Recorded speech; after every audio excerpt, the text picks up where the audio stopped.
تاریخ کے صفحات جب پلٹتے ہیں تو کچھ نام خون سے لکھے نظر آتے ہیں۔ 13ویں صدی کا وہ دور جب مشرق سے اٹھنے والے ایک طوفان نے دنیا کا نقشہ بدل کر رکھ دیا تھا، وہ طوفان چنگیز خان تھا۔ لیکن اسی طوفان کے سامنے ایک ایسی دیوار بھی تھی جس نے شکست کو بھی فخر بنا دیا۔ وہ تھا خوارزم کا آخری شہ سوار سلطان جلال الدین خوارزم شاہ۔ وسطی ایشیا کی سلطنتیں خاک ہو رہی تھیں۔ سمرقند اور بخارا کی گلیوں میں صرف سناٹا تھا یا منگول گھوڑوں کی ٹانپیں۔ سلطان جلال الدین اپنے باپ کی سلطنت بکھرنے کے بعد تنہا نہیں لڑ رہا تھا، وہ پوری مسلم دنیا کی غیرت کی جنگ لڑ رہا تھا۔ چنگیز خان جو کبھی کسی سے مرعوب نہیں ہوا تھا، اس نوجوان سلطان کی جرت دیکھ کر حیران تھا۔ اس نے حکم دیا، جلال الدین کو زندہ یا مردہ پکڑو، وہ ایک ایسا شیر ہے جو زخمی ہو کر اور بھی خطرناک ہو جاتا ہے۔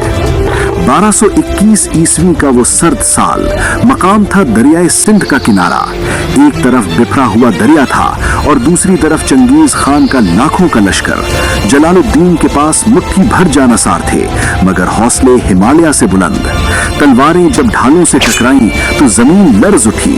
جلال الدین منگولوں کی صفوں کو چیرتا ہوا چنگیز کے قریب پہنچ گیا، مگر تقدیر کو کچھ اور ہی منظور تھا۔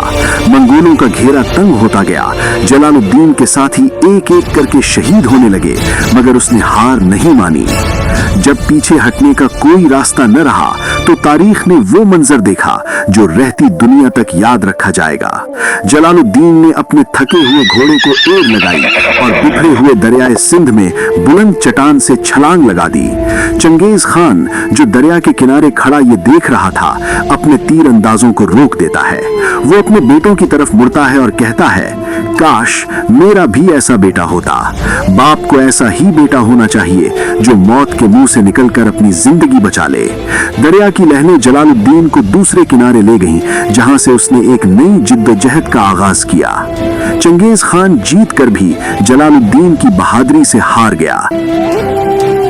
یہ صرف ایک جنگ نہیں تھی، یہ انسانی عزم اور غیرت کی وہ داستان ہے جو آج بھی دریائے سندھ کی لہروں میں سنائی دیتی ہے۔ جلال الدین خوارزم شاہ، وہ سلطان جس نے طوفان کی آنکھوں میں آنکھیں ڈال کر جینا سکھایا۔